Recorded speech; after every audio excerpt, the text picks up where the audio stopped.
Today I'm going to start off bushes. Now bushes really easy to make at the end of the day. I haven't got no problem with making them. So this is the sort of effect I get with my bushes. If I move the camera, as you can see, it's a bit more realistic. It's got undercoat, it's got undercover, sorry, and you can really see different textures. You can mess around the shape a bit, make it a little bit more patchy or whatever you like.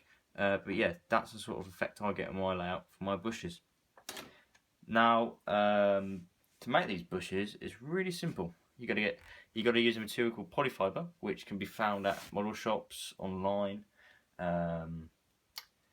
stuff. And there's two companies that make it that I know of, which is Hornby and Woodland Scenics. Now, Hornby's good. It's a bit more cheaper, but the quality is not as good as Woodland Scenics, which is a bit more expensive. And you're really paying your money worth for using it because it's so easy.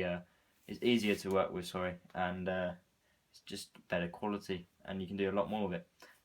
So if we expand it a bit more, which is the real technique you got to get, is not, you don't want to clump of it like this and then paint it. You've got to work the material into the sort of shape you want, a bit more realistic. And if you can make multiple bushes which will go together and stuff. So if you get like a sort of, you want a lot, so you can make different types of bushes. So we can make a ground cover like this, which is like this, which is more like nettles or brambles, whatever you call it. Or we can do a proper bush. Today I'll actually make a proper bush, which will be a bit more interesting. So if we fold it over, we've got a bit more of a shape. It's a bit more bulgy. So yeah, there's the sort of bush sort of shape. Now I've left a gap in the middle, which will be squashed a bit when we apply paint and stuff. So to maintain the shape for the meanwhile, we'll spray it with hairspray, which is the main sort of product I sort of use on my scenery. So if we spray it,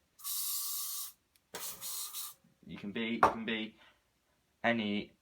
It doesn't matter how much quantity it is. It just depends what hairspray you use. You can use. I know people like saying, "Oh, it's cheaper to use Tesco stuff," but I use Shockwave, which is, I think it's about £3, £5. I think it's £3, £2. Sorry, it's £2 something.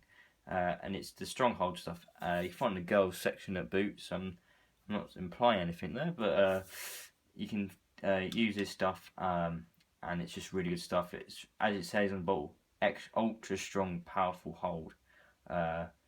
Seriously long lasting hold, and it does its job. So yeah. Also, the other thing, if you read on the back of these, you can see what it does. Now,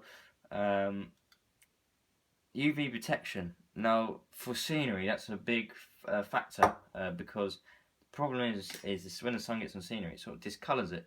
Now, this stuff is sort of a protection layer as well, and which is really helpful. So yeah, it's a bonus using hairspray. Anyway, back to the subject. Now I've got my bush shape. It's not really sticky at all. It's sort of dried now. You can sort of see it's a bit sticky, but oh well. Now, depending what bush you want, if you want like brambles, you want to paint it a darker colour. If you want sort of nettles, you do it like a grey, sort of a dark grey, brown, black sort of colour. But yeah, I'm probably just going to do a typical sort of roadside sort of bush. So I'm going to do a brown sort of colour. Now, as I've run out of brown sort of paint, I'm going to have to. I've made a sort of mixture out of loads of crap that I could find together to make a brown colour. I don't think it's going to be that strong. Yeah, it's not that strong. But it will do its job if we add a bit of PVA glue. So we add a bit of PVA. Just like that, not too much. Just thickens it up a bit. There we go. So once we can indicate when the sort of quantity is right as the PVA disappears and the mixture is much more thicker and easier to use. So if we apply it, you just want to dab it on. If you do it too hard, it basically crushes the bush, which you don't want. You want to maintain that shape because the hairspray is going to hold as it's not really water. so as you add in the layers, it's not going to collapse or anything. So as you can see, it's maintaining really well at the moment. Not going to speak too soon. It's not guaranteed each time it will maintain its shape, because just sometimes it doesn't. But yeah, you don't want to do too much of a heavy coat because it will be too heavy to work with. So yeah, that's just another tip.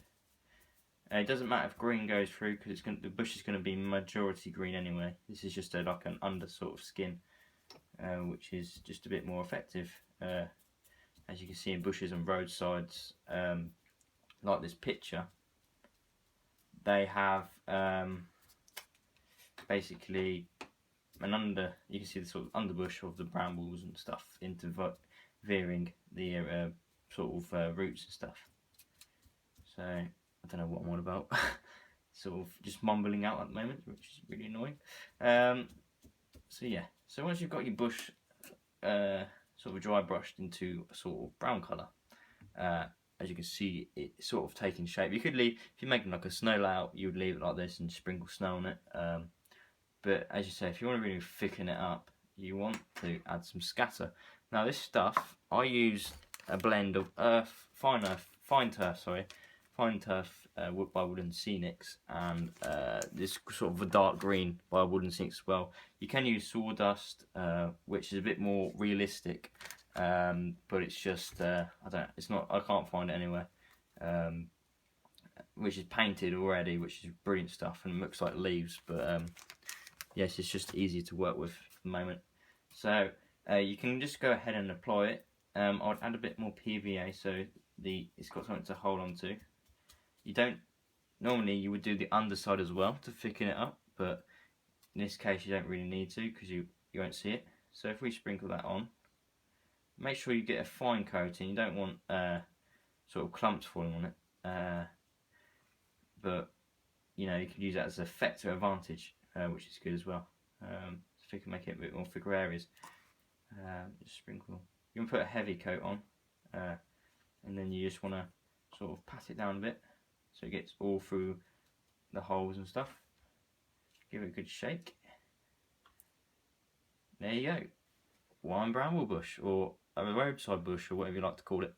If you compare it to a real life picture, which is like now, side by side, you can sort of tell the sort of image you're trying to get. But yeah, the more effective blends you get, the more different colours, the more realistic it looks. So yeah, I just test it out each time and see which one looks the best.